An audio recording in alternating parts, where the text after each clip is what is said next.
अब इस मुकदमे की और कितनी पेशियां होंगी? तुमने कुछ पूछा मुझसे? नहीं, इन दीवारों से पूछ रही थी। अब तो मैं इन्हीं से बातें करने की आदी हो गई हूं। तुम्हें तो अदालतों से ही फुर्सत नहीं मिलती। आई एम सॉरी, मालूम नहीं किन ख्यालों में खो गया था मैं। मालूम नहीं तुम्हारे मसले कहां कहां उलझे पड़े हैं। क्या मैं एक बीवी के नाते ये पूछ सकती हूँ कि इस मुकदमे का अंजाम क्या होगा? मैं तो अखबारों में इसकी कार्रवाई पढ़ते पढ़ते पागल हो गई हूँ। तुम मत पढ़ा करो। ये अखबार वाले खामखा मिर्च मसाला लगाकर खबरें छापते हैं ताकि लोगों में उनके अखबार की बिक्री बढ़ा सके। ठीक है, नहीं पढ़ूंगी। मालूम नहीं तुम मुझसे क्या क्या छुपा लेते हो केशव। क्या मुझे इतना सा भी हक नहीं है ये जानने का कि इस मुकदमे में फंसे मेरे हस्बैंड का क्या होगा? फांसी के तख्ते पर तो नहीं चढ़ेगा। तुम यही जानना चाहती थी ना, मैंने क्या किसी का खून किया है? आई एम सॉरी, मैं तुम्हें प्यार करती हूँ केशव, इसीलिए फिक्र लगी रहती है। आज अखबार में पढ़ा कि अगली पेशी में पुलिस किसी खास गवाह को पेश करेगी, इसीलिए घबरा रही थी। गवाहों का क्या, टक्के भाव बिकते हैं। मैं ये मुकदमा जीतूंगा, तुम बेफिक्र रहो। अब मैं चलता हूं, जरा नाना से बात करनी है।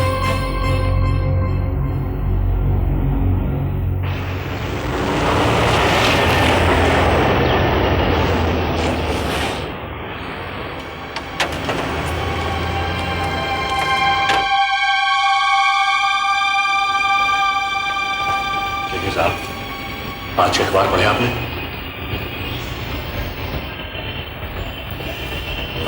पढ़ लिए। तो अब क्या होगा? ये मैं सबके सामने बता दूं क्या? राजा साहब, आप बना बनाया खेल बिगाड़ देंगे। आप मामूली से मामूली बातों पर इतना घबरा क्यों जाती हैं? कुछ नहीं होगा, ये आप मुझसे लिखवा लीजिए। अब आइए, चलिए मेरे साथ, लेकिन अपनी गाड़ी यहीं छोड़ दीजिए, मैं वापसी में आपको ड्रॉप करूंगा। आइए। देखो, हम तुम्हारी मदद के लिए हैं। वकील साहब, मसीते ने इन्हें केके के कई काले कारनामों के बारे में बताया। ये खुद ही आपको उनके बारे में बताएंगी। देखिए वजाद साहब, हमें मामले को उलझाना नहीं चाहिए।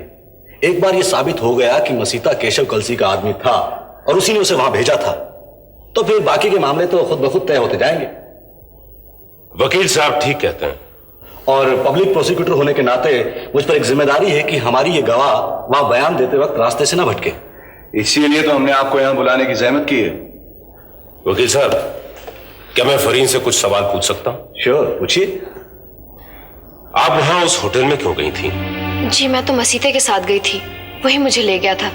दरअसल हम लोगों को उसी शाम एक पार्टी में जाना था।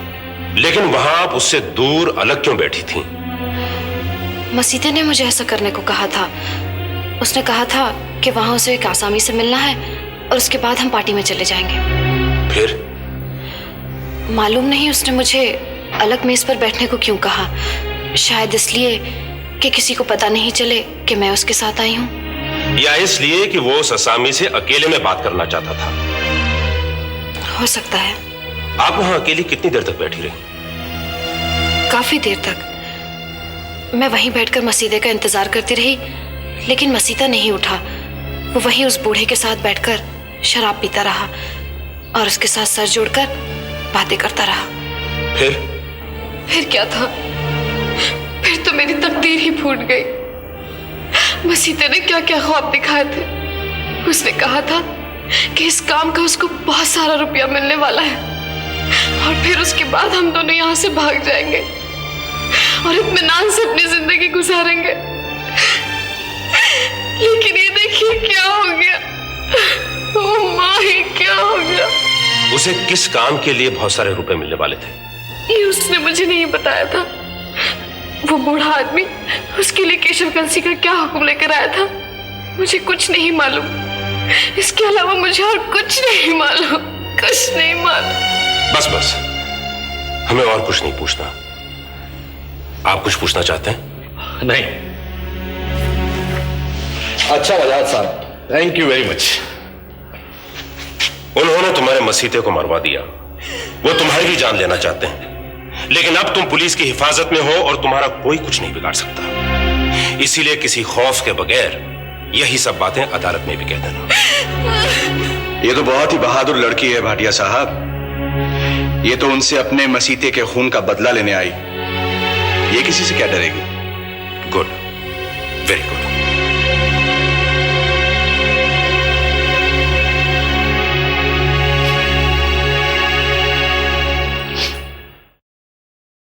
वो तो ठीक है केशव कलसी साहब, मैंने हमेशा आप पर भरोसा किया है, मगर अब यह मामला सुलझने की बजाय उलझता जा रहा है। ठीक है, हमसे नहीं सुलझता तो किसी और के पास जाइए, वो सुलझा देगा। केशवा, ये वक्त आपस में भिड़ने का है, ये वक्त है एकजुट होकर लड़ने का। ये भी क्या करें? देखिए राजा साहब, इस तरह के धंधों के दांव पेच आप नहीं जानते, इसलिए ये केस हम पर छोड़ दीजिए। हम हर तरह से आपकी हिफाजत करेंगे। कैसे? मैं भी तो सुनूं।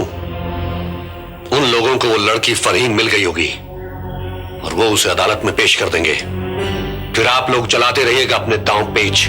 सिर्फ आप ही इस केस में फंसे नहीं हैं, ये मुकदमा हमारे ऊपर भी चल रहा है, बल्कि पुलिस आपसे ज्यादा इस केशव कलसी के पीछे पड़ी हुई है। नाना साहब, राजा साहब सब कुछ जानते हैं, बस जरा घबराने की आदत है इनकी, और कुछ नहीं। राजा साहब, आप बेफिक्र होकर जाइए, आराम से बैठिए और अगली पेशी का इंतजार कीजिए। ऑब्जेक्शन मिलॉर्ड, पुरानी बहस को फिर से छेड़कर वकील साहब गवाहों को पेश करने के लिए दी गई मोहलत का वक्त बढ़ाना चाहते हैं। दरअसल ये जिस गवाह का जिक्र कर रहे हैं वो सिरे से है ही नहीं, ये सिर्फ मेरे मुवक्किलों को दबाव डालना चाहते हैं। मेरे फाजिल दोस्त ये भूल रहे हैं कि जब तक ऑनरेबल कोर्ट को इस बात का यकीन नहीं हुआ होता कि यह गवाह है और इसकी गवाही मुकदमे के फैसले के लिए अहम है, तब तक वो इसे पेश होने के लिए इतनी मोहलत नहीं देती। ही इज राइट, आपका एतराज अदालत को मंजूर नहीं है।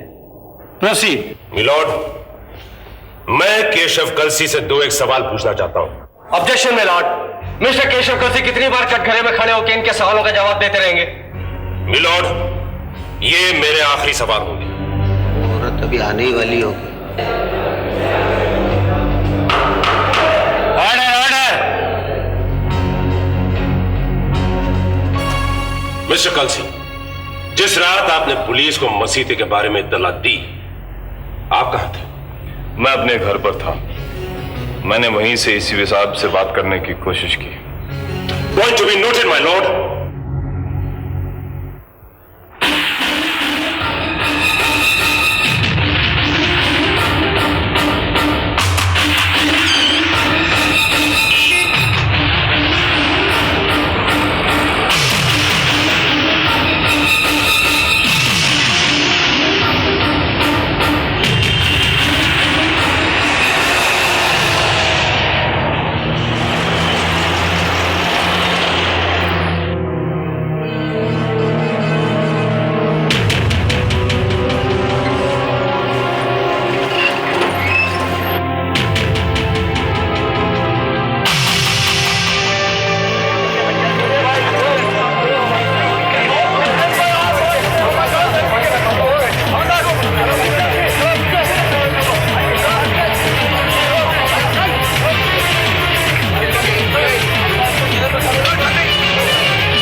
गोली मार दी।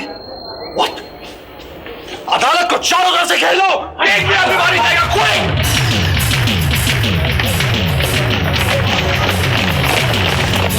अस्पताल लेके जाओ, हरी अप, कम ऑन। लेकिन सर, ये तो ठंडी हो चुकी है। She is dead. Damn it! Damn it! Get out! Anyway, इसे अस्पताल तो ले जाना पड़ेगा पोस्टमार्टम के लिए। कांस्टेबल्स, उठाओ इसे।